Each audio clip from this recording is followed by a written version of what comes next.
اعوذ باللہ من الشیطان الرجیم بسم اللہ الرحمن الرحیم۔ خداوند متعال کا شکر ہے، اس کا احسان ہے کہ پالنے والے نے ہمیں یہ توفیق دی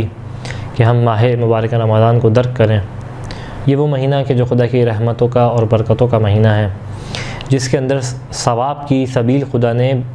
ایک انداز سے انسان کے اوپر انڈیل دی ہے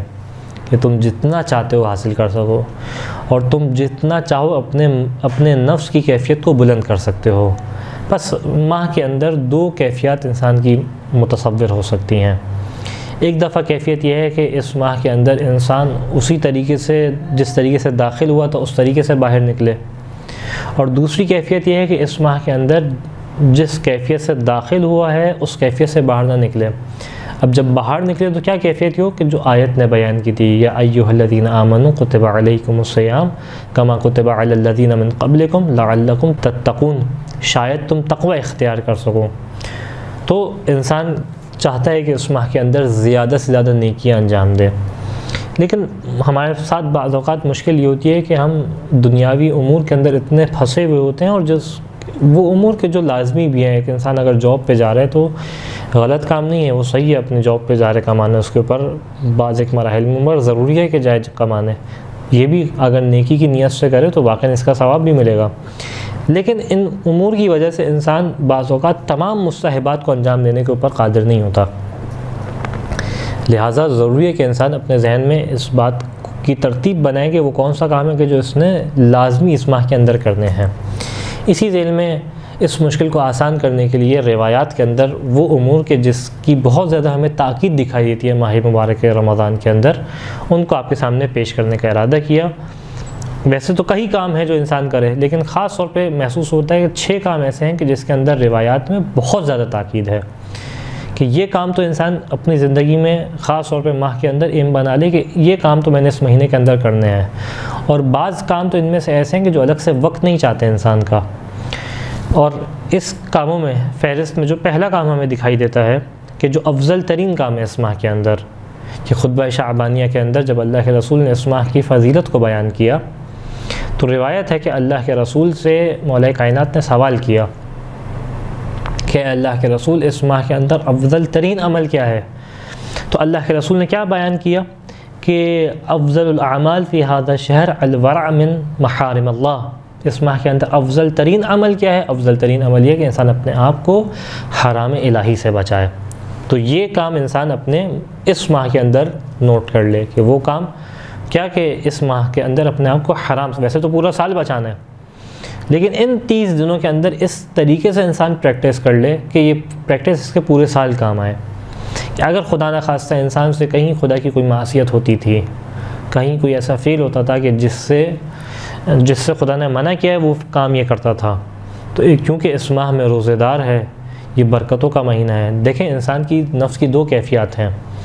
یا تو یہ خدا کے قریب جا رہا ہے یا خدا سے دور ہو رہا ہے، ایسا نہیں ہو سکتا کہ ایک ہی وقت میں خدا سے قریب بھی ہے، ایک ہی وقت میں خدا سے دور بھی ہے۔ تو حرام وہ فعل ہوتا ہے جو خدا سے دور کرتا ہے، خدا کی قربت کا سبب نہیں بنتا، خدا کے بعد کا سبب بنتا ہے، یہ فعل انسان کو خدا سے دور کر رہا ہوتا ہے۔ تو بس لازم ہے کہ انسان اس ماہ کے اندر اس فعل سے اپنے آپ کو بچا کے رکھے، کہیں ایسا نہ ہو کہ جب خدا چاہ رہا ہے کہ انسان خدا کے قریب ہو، اس کی معرفت میں اضافہ ہو، وہ خدا کے محضر میں بہترین انداز سے اجر و ثواب حاصل کر سکے، انسان کوئی ایسا کام کرے کہ خدا سے دوری اختیار ہو سکے، تو انسان اپنے آپ کو حرام سے اس ماہ کے اندر بچائے۔ اور افضل ترین عمل کیا ہے؟ یعنی اگر تمام مستحبات نہیں بھی ہو رہے، کم از کم حرام نہ کرے، اس مہینے کی حرمت کا لحاظ کرے۔ اور یقیناً جب انسان اس انداز سے اپنے آپ کو حرام سے بچائے گا، اس انداز سے حرمت ماہ مبارک رمضان کا لحاظ کرے گا، تو یقیناً نتیجہ یہ ہوگا کہ آہستہ آہستہ یہ نفس کے اندر یہ بات راسخ ہونے لگے گی، اور ایک وقت تو آئے گا کہ جب ماہ گزر بھی جائے گا تو اس کے اوپر ایک نفس کے اوپر وہ قابو آ چکا ہوگا کہ آئندہ بھی حرام کی جانب نہیں جائے گا۔ ہمیں اور بھی دیگر روایات دکھائی دیتی ہیں اس خاص طور پہ حرام فعل کے اعتبار سے۔ کیا بیان کیا کہ ان الصیام لیس من الطعام والشراب وحدہما فاذا صمتم فاحفظوا السنتکم عن الکذب۔ امام نے کیا بیان کیا؟ دیکھو روزہ صرف کھانے پینے سے رکنے کا نام نہیں ہے، صیام کہتے ہیں، صوم کہتے ہیں اپنے آپ کو روکنا۔ تو کیا بیان کیا؟ روزے کے اندر جو روکنا ہے صرف کھانے پینے سے نہیں روکنا، بلکہ کیا ہے فَإِذَا صُمْتُمْ پس جب تم روزہ رکھو فَاحْفِظُوا أَلْسِنَتَكُمْ عَنِ الْكِذْبِ تو اپنی زبان کو جھوٹ سے بھی بچاؤ، اپنی زبان کو لگام دو، روزہ تمہارے وجود کو لگام دے۔ وَغَضُّوا أَبْصَارَكُمْ عَمَّا حَرَّمَ اللَّهُ اپنے آنکھوں کو اس سے بچاؤ کہ جہاں خدا نے حرام قرار دیا ہے منظر کو۔ زبان کی حفاظت کرو، آنکھوں کی حفاظت کرو، کس سے؟ حرام سے۔ وَلَا تَنَازَعُوا اور جو ہے وہ دیکھو دل کی حفاظت بھی کرو، اپنے نفس کے اوپر ہی قابو حاصل کرو، جھگڑا نہ کرو۔ وَلَا تَحَاسَدُوا حسد نہ کرو۔ وَلَا تَغْتَابُوا غیبت نہ کرو کسی کی، کیونکہ تم روزے دار ہو۔ روزے کا مطلب یہ نہیں ہے کہ صرف کھانے پینے سے اپنے آپ کو روک دیا، نہیں، ایک نفس کے اوپر تہذیب کو طاری کرو جو اسلام چاہتا ہے۔ لعلکم تتقون کی منزل پہ تم اسی طریقے سے پہنچ سکتے ہو۔ اسی طریقے سے امام نے اور چیزیں بیان کی، ولا تسابوا ولا تشتموا ولا تظلموا سب و شتم نہ کرو، ظلم نہ کرو، کسی سے جھگڑا نہ کرو۔ ولا تغفلوا عن ذکر اللہ وعن الصلاۃ دیکھو نماز سے غافل نہ ہو، دیکھو ذکر الہی سے غافل نہ ہو۔ والزموا الصمت والسکوت اپنے اوپر خاموشی کو اور سکوت کو لازم کر لو، کم بولو اس ماہ کے اندر، کوشش کرو زیادہ سے زیادہ ذکر الہی ہو، فضول گوئی کا خاص طور پہ فضول گوئی انسان اس ماہ کے اندر نہ کرے۔ والصبر والصدق اپنے اوپر جو ہے وہ صبر کو طاری کر لو، اپنے اوپر سچائی کو طاری کر لو اپنے اوپر۔ وبجانبت اہل شر اپنے آپ کو اہل شر سے بچاؤ اس ماہ کے اندر، یعنی ان کی محفل سے اپنے آپ کو دور رکھو۔ واجتنبوا قول الزور اپنے آپ کو دھوکے والے کلام سے دور رکھو، والکذب جھوٹ والے کلام سے دور رکھو، یعنی تمام چیزوں سے اپنے آپ کو دور رکھو۔ یہ روزہ ہے۔ تو انسان روزے کا مطلب کیا ہے اور افضل ترین عمل کیا ہے؟ اپنے آپ کو حرام سے بچائے انسان۔ اسی طریقے سے اور بھی ہمیں روایات دکھائی دیتی ہیں کہ اللہ کے رسول کی بارگاہ میں ایک خاتون موجود تھی، دیکھا کہ ایک خاتون جو ہے وہ اپنی کنیز سے بدتمیزی سے بات کر رہی ہے، بد اخلاقی سے بات کر رہی ہے۔ جیسے یہ کنیز جو ہے وہ اللہ کے رسول کی خدمت میں آئی تو اللہ کے رسول نے اس کے سامنے کھانے کو پیش کیا۔ اس نے کہا کہ اللہ کے رسول میں روزے دار ہوں، انا صائمہ۔ عجیب جملہ اللہ کے رسول نے کہا، کیا کہا کہ کیف تکونین صائمہ وقد سببت جاریتک، کہ تم نے کیسا روزہ رکھا ہے، یہ کیسی تم روزے دار ہو کہ تم اپنی کنیز کو سب و شتم کر رہی ہو، اپنی کنیز سے بد کلامی کر رہی ہو۔ اور اس کے بعد بڑا عجیب جملہ فرمایا، ان الصوم لیس من الطعام والشرب، صرف روزہ جو ہے وہ صرف کھانے پینے سے روکنے کا نام نہیں ہے۔ انما جعلہ اللہ ذلک حجابا عن سواہما من الفواحش، اللہ نے اس روزے کو ایک حجاب بنایا اور اس حرام اور حلال کو، اس کھانے پینے سے اپنے آپ کے روکنے کو ایک حجاب بنایا ہے، ایک پردہ بنایا ہے کہ جب تم اپنے آپ کو اب یہ میرے اپنے الفاظ ہیں کہ جب تم اپنے آپ کو کھانے پینے سے روکو گے، اس کا نتیجہ کیا ہوگا؟ تمہیں اپنے نفس کو روکنے کی عادت ہوگی، تمہارا نفس کے اوپر قابو ہوگا روکنے کے اعتبار سے۔ جب تمہارے نفس کے اوپر یہ قابو ہوگا روکنے کے اعتبار سے، پھر تم اس مرحلے پہ آؤ گے کہ حرام الہی سے بھی بچو گے۔ تو اللہ نے اس کھانے پینے کے حکم کو حجاب کے طور پہ پیش کیا ہے، نہ یہ کہ تم اسی پہ رک جاؤ، اس کے بعد تم کہو کہ صحیح میں کھا پی تو نہیں رہا نا، اب گالی دے رہا ہوں تو کیا ہے، اب بد کلامی کر رہا ہوں تو کیا ہے، مومن کا دل دکھا رہا ہوں تو کیا ہے، کھا پی تو نہیں رہا۔ نہیں، ایسا نہیں ہے، اپنے آپ کو حرام الہی سے روکو۔ اور پھر کیا بیان کیا؟ من الفعل والقول، یہ فواحش چاہے فعلی ہے چاہے قولی ہے، زبان سے ہے افعال سے، جیسا بھی ایسے اپنے آپ کو بچاؤ۔ ما اقل الصوم و اکثر الجوع، عجیب جملہ، واقعاً انسان محسوس کرے اس جملے کو۔ کیا کہا کہ کتنی ایسی ہے کہ بھوک زیادہ ہے، کتنے بھوکے ایسے ہیں، بھوک کو محسوس کرتے ہیں لیکن روزہ نہیں ہوتا، یعنی روزہ کتنا کم ہے، صوم کتنا کم ہے اور بھوک کتنی زیادہ ہے، یعنی واقعاً انسان اس بات کو محسوس کرے۔ روزے کا مطلب کیا؟ حرام الہی سے اپنے آپ کو بچائیں۔ یہاں تک کہ امام علی علیہ السلام سے کس انداز سے حدیث دکھائی دیتی ہے کہ کم من صائم لیس لہ من صیام الا الظما، کتنے ایسے روزے دار ہیں کہ یہ روزے سے کیا حاصل کرتے ہیں؟ صرف پیاس کو حاصل کرتے ہیں، ان کے حصے میں صرف پیاس آتی ہے، وہ اجر و عظیم ثواب، وہ تہذیب نفس، وہ تقوی کی کیفیت نہیں ملتی ان کو۔ تو انسان پہلا کام اس ماہ کے اندر کیا کرے؟ اپنے آپ کو حرام الہی سے بچائے۔ یہ خاص کام جو ہے خاص طور پہ اس کی تاکید دکھائی دیتی ہے روایات کے اندر، اور یہ وہ کام ہے کہ جو الگ سے وقت نہیں مانگتا، صرف اپنے آپ کو حرام سے بچائے۔ اور خاص کر اگر کوئی ایسا فعل تھا جو انسان اس ماہ سے پہلے کرتے ہوئے آ رہا تھا، اس ماہ کے واسطے، اس ماہ کی حرمت کے واسطے انسان اس فعل کو چھوڑ دے۔ اگلا کام جو روایات کے اندر ہمیں دکھائی دیتا ہے بہت زیادہ، وہ ہے کہ اس ماہ کے اندر فقیروں اور یتیموں کا انسان خیال رکھے۔ کتنا زیادہ فوکسڈ ہے یہ کام، کتنی زیادہ تاکید ہے اس کام کی کہ خطبہ شعبانیہ کے اندر اللہ کے رسول نے 3 دفعہ اس کام کی جانب اشارہ کیا۔ ایک خطبے کے اندر جب اللہ کے رسول ماہ کے فضائل کو بیان کر رہے ہیں، ان اعمال کو بیان کر رہے ہیں کہ جو انسان اس ماہ کے اندر انجام دے، اللہ کے رسول نے 3 دفعہ اس کام کی تکرار کی، یعنی اس کی مطلب کہ اس کی بہت زیادہ اہمیت ہے۔ اور وہ کیا کہ تصدقوا علی فقرائکم و مساکنکم، دیکھو اس ماہ کے اندر فقیروں کے اوپر، فقیروں کو صدقہ دو، مساکین کا خیال رکھو، مساکین کو صدقہ دو۔ تو کسی موقع پہ اسی خطبے میں فرمایا کہ تحننوا علی ایتام الناس وتحننا علی ایتامکم، کہ دیکھو تم یتیموں کا خیال رکھو، یتیموں کے اوپر مہربانی سے پیش آؤ، شفقت سے پیش آؤ اس ماہ کے اندر خاص طور پہ۔ ویسے انسان پورے سال یتیموں سے جو ہے وہ شفقت مہربانی سے پیش آئے، لیکن بیان کہ اس ماہ کے اندر خاص کر یتیموں سے شفقت سے پیش آؤ۔ یتحننوا علی ایتامکم، نتیجہ کیا ہوگا کہ تمہارے یتیموں کے اوپر مہربانی اور شفقت سے پیش آیا جائے گا اگر تم اس ماہ میں تم نے ایسا کیا۔ پھر بیان کیا اس خطبے کے اندر ایک مقام پہ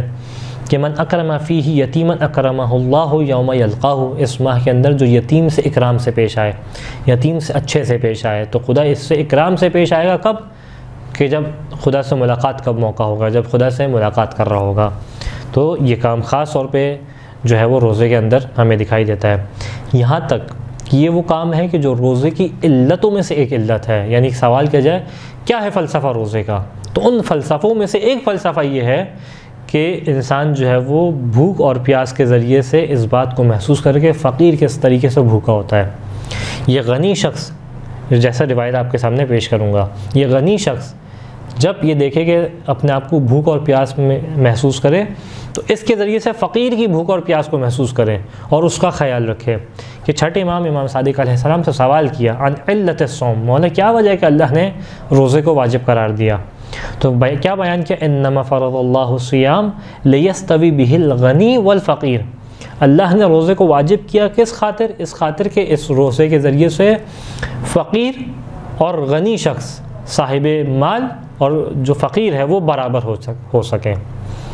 کس انداز سے؟ وذالک ان الغنی، وجہ کیا ہے کہ جو غنی شخص ہوتا ہے، مالدار ہوتا ہے، لم یکن لیجد مس الجوع فیرحم الفقیر، یہ شخص کبھی بھوک کا مزہ ہی نہیں چکھتا، اس کو تھوڑی بھوک ملتی ہے۔ کیوں؟ کہ لأن الغنی کلما اراد شیئا قدر علیہ، کہ جب یہ غنی شخص کسی بھی شے کا ارادہ کرتا ہے تو اس چیز کو پانے کے اوپر قادر ہوتا ہے، اس کو بھوک لگے گی کھا لے گا، گھر میں کھانا اس کے موجود ہوگا، گھر کا کھانا اس کو پسند نہیں آ رہا ہوگا، اس کو کچھ اور بہتر کھانا مل جائے گا۔ کیوں؟ اس کے پاس پیسہ ہے، اس کے پاس مال و ثروت ہے۔ تو غنی اس بھوک کو محسوس نہیں کرتا جو بھوک فقیر محسوس کر رہا ہوتا ہے، کہ جس کے پاس کھانے کے بعض اوقات کھانے کو نہیں ہے، بھوک ہے، بچے بھوکے ہیں لیکن کھا نہیں پا رہا، تو یہ غنی بھی اس بات کو محسوس کرے کہ دیکھو تمہیں بھوک لگ رہی ہے، پیاس لگ رہی ہے، لیکن تمہارے پاس یہ وسائل نہیں ہے کہ تم اپنے پیٹ کو بھر سکو۔ لیکن اس کا مطلب یہ نہیں تھا کہ تم اپنے پیٹ کو نہ بھر سکو، کہ افطاری اور سحری کا وقت آئے تو اس انداز سے بھرو کہ وہ تمام تقوی کی کیفیت ختم ہو جائے، نہیں، بلکہ اس موقع پہ تم اپنے پیٹ کو نہ بھرو تاکہ اس کے ذریعے سے اس بات کا احساس کرو کس طریقے سے فقیر بھی بھوک و پیاس کے عالم میں ہوتا ہے۔ فَأَرَادَ اللَّهُ عَزَّ وَجَلَّ أَن يَسْوِيَ بَيْنَ خَلْقِهِ، بس اللہ نے ارادہ کیا کہ اپنی مخلوقات کے درمیان ایک برابری کا مقام قرار دے تاکہ فقیر اور غنی ایک برابر مقام پہ آ سکیں۔ وَأَن يَذِيقَ الْغَنِي مَسَّ الْجُوعِ وَالْأَلَمِ، تاکہ جو غنی ہے، جو مالدار ہے، یہ بھوک اور پیاس کا جو ہے وہ بھوک اور درد کا مزہ چکھ سکے۔ دیکھیں بھوک کا مزہ کیا ہوتا ہے، لِيَرَقَّ عَلَى الضَّعِيفِ يَرْحَمَ الْجَائِعِ، تاکہ نتیجہ کیا ہو، تاکہ یہ رحم کرے، مہربانی سے پیش آئے، کس سے؟ ضعیف کے اوپر، جو کمزور اور ناتواں ہے اور جو بھوکا ہے اس کے اوپر رحم کرے۔ بس انسان اس ماہ کے اندر اپنے ان عموم کے اندر سے یہ بات طے کر لے کہ اس ماہ کے اندر اس نے یہ کام ضرور کرنا ہے، اور وہ کیا کہ مساکین اور فقراء کا خاص طور پہ خیال رکھے۔ کیا ہی اچھا ہو کہ انسان کبھی ایسا کرے کہ بالکل سادی غذا جو ہے وہ افطار میں کھائے، بالکل سادی غذا سحری کے اندر کھائے، بجائے یہ کہ اس کے دسترخوان پہ مختلف قسم کے پھل ہوں، مختلف قسم کے شربت ہو، سموسہ ہو، یعنی یہ تمام چیزیں ہوں جو جو ایک طریقے سے نیسیسٹی نہیں ہے بیسکلی، تو انسان بیسک سادہ کھائے اور اس بات کو محسوس کرے کہ کس طریقے سے فقراء کھانا کھاتے ہیں جن کو یہ کھانا بھی نہیں ملتا، اور وہ جو پیسے بچ رہے ہیں پھلوں کے اور دیگر چیزوں کے، ان کے ذریعے سے کسی ایک ایسے کو کھانا کھلائے جس کو یہ کھانا نصیب بھی نہیں ہوتا۔ تو انسان خاص طور پہ اس ماہ کے اندر اس کے اوپر فوکس کرے۔ اگلا ایک کام جو روایت کے اندر دکھائی دیتا ہے، اور وہ ہے کہ انسان اپنے اخلاق کو بہتر کرے اس ماہ کے اندر، اور وہ کس انداز سے کہ یہ مہینہ انسان کی تہذیب نفس کا مہینہ ہے۔ یہ وہ مہینہ ہے کہ انسان تبدیل ہو جائے، جب داخل ہوا تھا تو کچھ اور تھا، جب باہر نکل لے تو کچھ اور ہے۔ تو کس انداز سے روایت ہے ہمارے پاس، خود خطبہ شعبانیہ کے اندر اس بات کے اوپر اللہ نے رسول نے 2 دفعہ تکرار کی ہے کہ اپنے اخلاق کو اچھا کرو۔ یعنی اس کا مطلب ہے کہ یہ بہت زیادہ فوکس چیز ہے اسلام کے اندر اور ماہ مبارک رمضان کے اندر، کہ ہمیں کیا روایت دکھائی دیتی ہے کہ وقروا کبارکم وارحموا صغارکم، خطبہ شعبانیہ کے اندر ارشاد فرمایا کہ اپنے سے جو بڑے ہیں ان کا احترام کرو، ان سے تمیز و تہذیب سے پیش آؤ، اور جو تم سے چھوٹے ہیں ان کے اوپر رحم کرو، ان سے جو ہے وہ مہربانی سے پیش آؤ۔ کسی مقام پہ کیا بیان کیا اسی خطبے کے اندر، ایھا الناس من حسن منکم فی احد الشہر خلقا، کہ اے لوگو اس ماہ کے اندر جس نے اپنے اخلاق کو اچھا کیا، کان لہ جوادا علی الصراط یوم تذل فی الاقدام، اس کے لیے اس موقع پہ اوپر صراط کے اوپر کہ جہاں لوگوں کے قدم ٹک نہیں پا رہے ہوں گے صراط کے اوپر، کہ جو روایات کے اندر ہے بال سے زیادہ باریک، تلوار کی دھار سے زیادہ تیز ہوگا، اس موقع کے اوپر اس کو خدا کی جانب سے اس صراط کے اوپر سے گزرنے کا جواز ملے گا، خدا کی جانب سے اذن ملے گا کہ گزر سکے، جس نے کیا کیا، اپنے اخلاق کو اس کے اندر بہتر کیا۔ بس انسان اس ماہ کے اندر ضروری ہے کہ جب بھی رات میں سونے لیٹے تو یہ سوچے کہ میرے اخلاق پہلے کس طریقے سے تھا، میرا انداز، میرا برتاؤ، میری گفتگو کا انداز، لوگوں کے اوپر رحم کرنے کا انداز، لوگوں سے پیش آنے کا انداز، گھر والوں سے پیش آنے کا انداز، سڑک والوں سے پیش آنے کا انداز، اور اس ماہ کے اندر کیسا ہو گیا، تاکہ انسان کی تہذیب نفس ہو سکے۔ اسی طریقے سے اللہ کے رسول نے کسی ایک اور مقام پہ ارشاد فرمایا کہ جعل لمن تطوع فیہ بخصلۃ من خصال الخیر والبر کاجر من عد فریضۃ من فرائض اللہ، کہ اس ماہ کے اندر جس نے اپنے اندر نیک صفات کو پیدا کیا، یعنی خود اپنی ذات کو کے اندر تغیر و تحول پیش کیا، نتیجہ کیا ہوگا کہ اس کو ایسا ثواب ملے گا جیسے اس نے کسی واجب فریضے کو انجام دیا ہو۔ یہاں تک ایک اور مقام پہ اللہ کے رسول کے اس مہینے کے متعلق کیا بیان کرتے ہیں، وَهُوَ شَهْرُ الصَّبْرِ فَإِنَّ الصَّبْرَ ثَوَابُهُ الْجَنَّةِ، کہ یہ مہینہ کون سا، یہ صبر کا مہینہ، یعنی تمام وہ چیزیں جو انسان کے اخلاق کے اوپر اثر انداز ہوتی ہیں، صبر کا مہینہ ہے، نیک خصال کو پیدا کرنے کا مہینہ ہے۔ بس انسان اپنا برتاؤ اچھا کرے اس ماہ کے اندر، ایسا نہ ہو کہ اس ماہ کے آنے کے بعد بھوک اور پیاس کے عالم میں اس کا اخلاق اچھے ہونے کے بجائے مزید خراب ہوتا اور خرابی کی جانب جا رہا ہو۔ ایک اور کام جو روایت کے اندر ہمیں خاص طور پہ فوکس دکھائی دیتا ہے اس ماہ کے اندر، وہ ہے کہ انسان صلہ رحمی کے اوپر فوکس کرے، خاص طور پہ تاکید کرے صلہ رحمی کے اوپر، کہ اگر انسان اس ماہ کے داخل ہونے سے پہلے رشتہ داروں سے کم ملتا تھا، یا اس کی کسی رشتہ دار سے انبند ہوئی ہوئی تھی،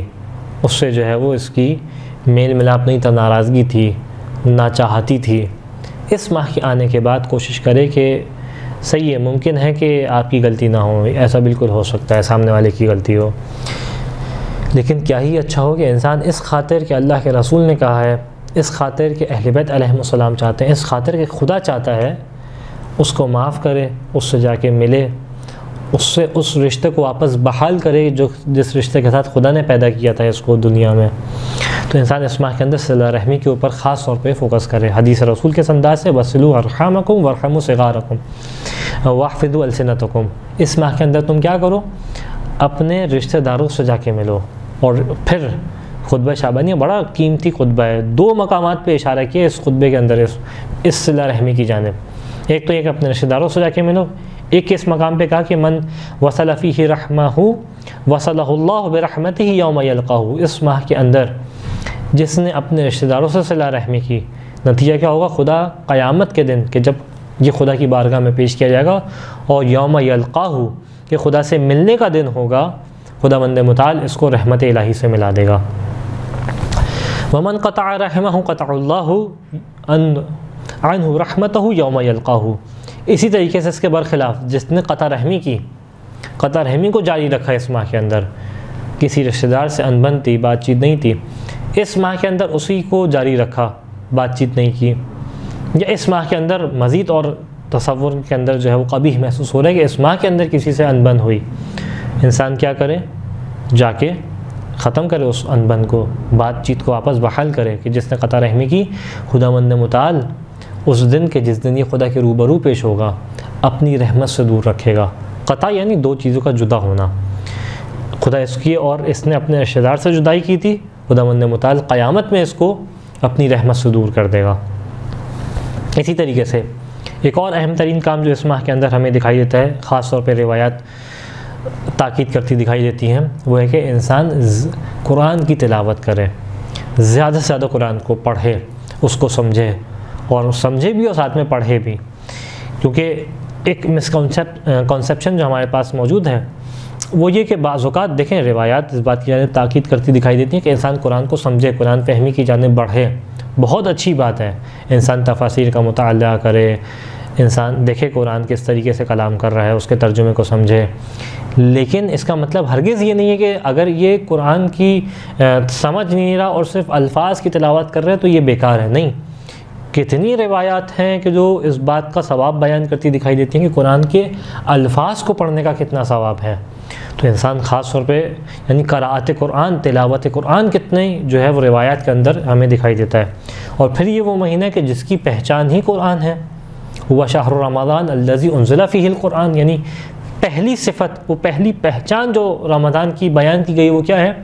کہ انزل فیہ القرآن، اس ماہ کے اندر قرآن کو نازل کیا گیا، کہ جس طریقے سے ہمیں روایات دکھائی دیتی ہیں لکل شیء ربیع و ربیع شہر ربیع القرآن شہر رمضان، کہ ہر چیز کی ایک بہار ہوتی ہے، ہر چیز کا ایک موسم ہوا کرتا ہے، ہر چیز اپنے موسم میں اس بہترین انداز سے محسوس ہوتی ہے، اور قرآن کا موسم کیا ہے، قرآن کی بہار کے ایام کون ہیں؟ وہ ماہ مبارک رمضان ہے۔ بس انسان خاص کر کیا کرے؟ اس ماہ کے اندر اہتمام کرے تلاوت قرآن کریم کا، وقت نکالے کچھ، کم از کم جو ہے وہ ویسے تو بہت اچھا ہے کہ پورے قرآن کا ایک دورہ جو ہے وہ تلاوت کا ہو سکے، اگر نہیں کر سکتا جتنی زیادہ آیات پڑھ سکتا ہے پڑھے اس ماہ کے اندر۔ اور کس انداز سے کہ اس ماہ کے اندر اللہ کے رسول نے کیا بیان کیا، من تلا فیہ آیۃ من القرآن کان لہ مثل اجر من ختم القرآن فی غیرہ من الشہور، اس ماہ کے اندر جس نے قرآن کی ایک آیت کو پڑھا، ایک آیت کو، اس کا ثواب کتنا ہے؟ اس کا اتنا ثواب ہے کہ جیسے اس ماہ کے علاوہ اس نے مکمل قرآن کی تلاوت کی ہو، یعنی ایک آیت آپ نے بسم اللہ الرحمن الرحیم پڑھا، بسم اللہ خود قرآن کی آیت ہے، یہ بسم اللہ پڑھا، اتنا ثواب ملے گا جیسے پورا قرآن پڑھا ہو آپ نے، تو جس نے پورا قرآن پڑھا اس کو کتنا ثواب ملے گا؟ تو انسان خاص طور پہ اس ماہ کے اندر فوکس کرے قرآن کریم کی تلاوت کے اوپر۔ اور ایک اور کام، اور ہماری فہرست کے اعتبار سے آخری کام، ویسے تو بہت ساری نیکیاں ہیں لیکن فہرست کے اعتبار سے آخری کام وہ کیا کہ انسان طلب مغفرت کرے اس ماہ کے اندر، یعنی خدا کی بارگاہ میں توبہ کو طلب کرے، خدا کی بارگاہ میں گر گرائے، التجا کرے، پالنے والے اب تک جو زندگی گزاری ہے اس انداز سے نہیں گزاری جس انداز سے تو چاہتا تھا کہ گزاری جائے، حق کے بندگی ادا نہیں ہو سکا، اے پالنے والے بڑی کوتاہیوں کے ساتھ زندگی گزاری ہے، خطائیں گنی جائیں تو شمار میں نہیں آتی، اور اگر تیری ذات نہ ہوتی تو تیری بارگاہ میں آنے میں شرم آتی، مجھے ویسے بھی شرمسار ہوں آتے ہوئے اس کیفیت میں، لیکن اگر تیری ذات نہ ہوتی تو مایوس ہو چکا ہوتا کہ مجھے تیری بارگاہ سے ہٹا دیا جائے گا، لیکن کیونکہ تو وہ ہے کہ جس نے من کتب علی نفسہ رحمت، تو نے خود کہا کہ اپنے نفس کے اوپر رحمت کو لازم کر لیا اپنی ذات کے اوپر،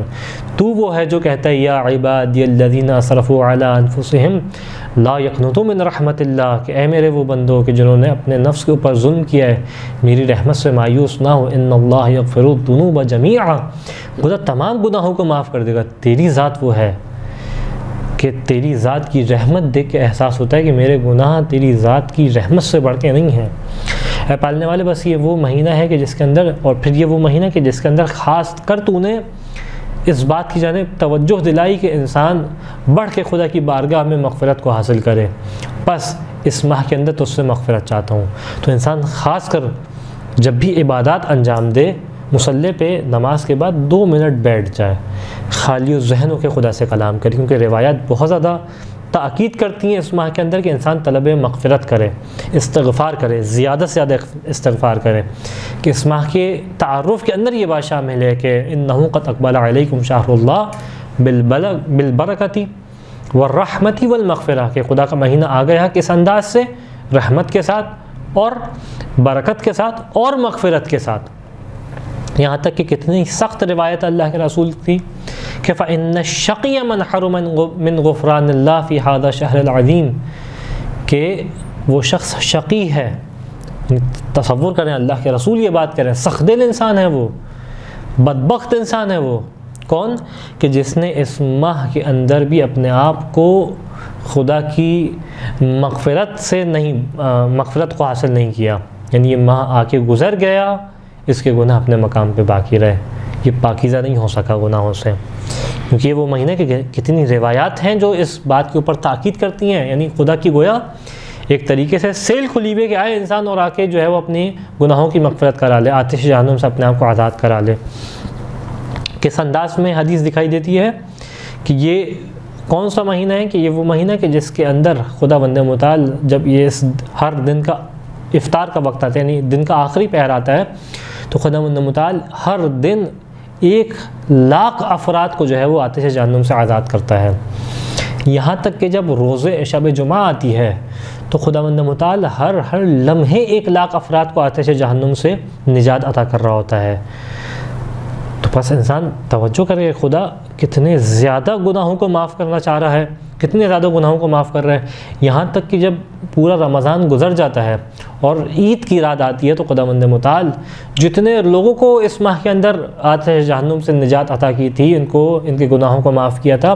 اتنی تعداد کے مقابل پھر سے آزاد کرتا ہے خدا بند متعال۔ تو خدا چاہ رہا ہے کہ انسان کے گناہ معاف ہو، خدا چاہ رہا ہے کہ انسان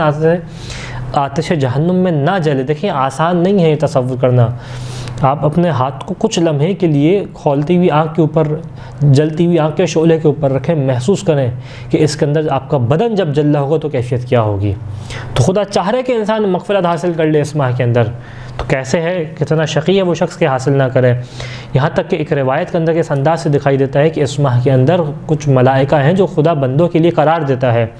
یستغفرون لہم، ان بندوں کے لیے پورے دن یہ جو ہے وہ طلب مغفرت کرتے ہیں، یہاں تک کہ جب یہ مہینہ ہو کے گزر جاتا ہے تو خدا بند متعال کی ملک ندا دیتے ہیں بندوں کو کہ تمہارے گناہوں کو معاف کر دیا گیا ہے۔ اور اس کے بعد امام باقر علیہ السلام بیان کرتے ہیں کہ فانظروا کیف تکونون فیما تستأنفون، کہ تم دیکھو اب آنے والے ایام میں اپنے اعمال کو ابتدا سے کس انداز سے شروع کرتے ہو، یعنی تمہارے گناہ معاف ہو چکے ہیں، طلب مغفرت ہو چکی ہے، تمہارے نامہ اعمال پہ جو خرابیاں تھیں وہ سب مٹ چکی ہیں، یعنی گناہوں کے اعتبار سے اب تم ایسے ہو گئے ہو کہ جیسے ابھی نئے ولادت ہوئی ہو کسی بچے کی، کہ بچہ جب دنیا میں آتا ہے تو اس کے خاتے میں کوئی گناہ نہیں ہوتا، تو اب تمہارے تمام گناہ مٹ چکے ہیں، اب نئے انداز سے عمل کرو۔ اس انداز سے اس کے اندر ہمیں طلب مغفرت دکھائی دیتی ہے۔ یہاں تک ایک اور روایت ہے، چاہوں کہ کچھ روایات ہیں آپ کے سامنے پیش کر سکوں۔ اس کلام معصوم کی الگ ہی تاثیر ہوتی ہے، اس کے اندر دل کے اوپر ایک الگ ہی اثرات ہوتے ہیں، تو چاہ رہا ہوں اس خاص طور پہ اس ماہ کے اندر جو طلب مغفرت کے لیے ہمارے پاس روایات ہیں اس کو آپ کی خدمت میں پیش کروں۔ اللہ کے رسول سے روایت ہے کہ من خرج عن هذا الشهر ولم يغفر ذنوبه، کہ جو اس ماہ کو گزار دے اس کے گناہ معاف نہ کیے گئے ہوں، فحينئذ يخسر حين يفوز المحسنون بجوائز رب الكریم، جب خداوند متعال قیامت کے دن نیکی کرنے والوں کو ان کی جزا دے رہا ہوگا، ان کو انعامات سے جو ہے وہ نواز رہا ہوگا، یہ بندہ اس موقع پہ دیکھ کے حسرت کرے گا اور اس کو احساس ہوگا کہ کتنا میں نے نقصان اٹھایا ہے۔ یخسر یعنی اس کو بڑا نقصان ہوگا، حسرت کر گا، یہ میرے اپنے جملے ہیں، اللہ کے رسول کیا کہہ رہے ہیں، یہ نقصان اٹھانے والوں میں سے ہوگا اس دن۔ یہاں تک کہ ہمارے پاس روایت دکھائی دیتی ہے کہ اللہ کے رسول اذا دخل شہر رمضان اطلق کل عسیر وعتق کل سائل، کہ جب یہ مہینہ داخل ہوتا تو اللہ کے رسول تمام قیدیوں کو آزاد کر دیتے، جتنے قیدی جنگوں کے قیدی ہیں ان سب کو آزاد کر دیا کرتے تھے۔ کس خاطر کہ یہ مہینہ داخل ہو گیا، خدا کی رحمت و مغفرت کا مہینہ ہے، یہاں تک کہ تمام مانگنے والوں کو عطا کرتے۔ اسی طریقے سے مولا کائنات امیر المؤمنین علیہ السلام بیان کرتے ہیں کہ علیکم فی شہر رمضان بکثرت الاستغفار والدعا، دیکھو یہ کام ضرور کرنا، وہ کیا کہ اس ماہ کے اندر زیادہ سے زیادہ جو ہے وہ طلب استغفار کرنا، اور جو ہے وہ دعائیں اپنی بارگاہ میں، خدا کی بارگاہ میں دعا کرنا۔ یہاں تک امام رضا علیہ السلام سے روایت ہے کہ ان شہر رمضان شہر عظیم، یہ وہ مہینہ ہے کہ جو بہت عظیم مہینہ ہے، یضاعف اللہ فیہ الحسنات ویمحو فیہ السیئات، یہ وہ مہینہ ہے کہ خداوند متعال جس ماہ کے اندر انسان کے گناہوں کو مٹا دیتا ہے اور نیکیوں کو بڑھا دیتا ہے، تو انسان خاص طور پہ اس ماہ کے اندر ان امور کو انجام دے۔ ترتیب ذہن میں واضح رہے، اس کے لیے ایک دفعہ پھر سے آپ کے سامنے فہرست کو پیش کر دیتا ہوں جو خاص طور پہ تاکیدی کام ہے۔ پہلا کام کہ انسان حرام الہی سے بچے، اس ماہ کے اندر اپنے آپ کو روکے حرام الہی سے بچنے کے لیے۔ دوسرا کام کہ یتیموں اور فقیروں کا خیال رکھے، یعنی زیادہ سے زیادہ صدقہ کرے اس ماہ کے اندر۔ تیسرا کام کہ انسان جو ہے اپنے اخلاق کو اچھا کرے۔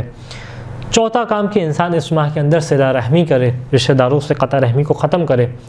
خدا نہ خواستہ کسی کی قطع رحمی ہے اور جو صلہ رحمی کر رہے تو مزید بڑھا دے اس ماہ کے اندر۔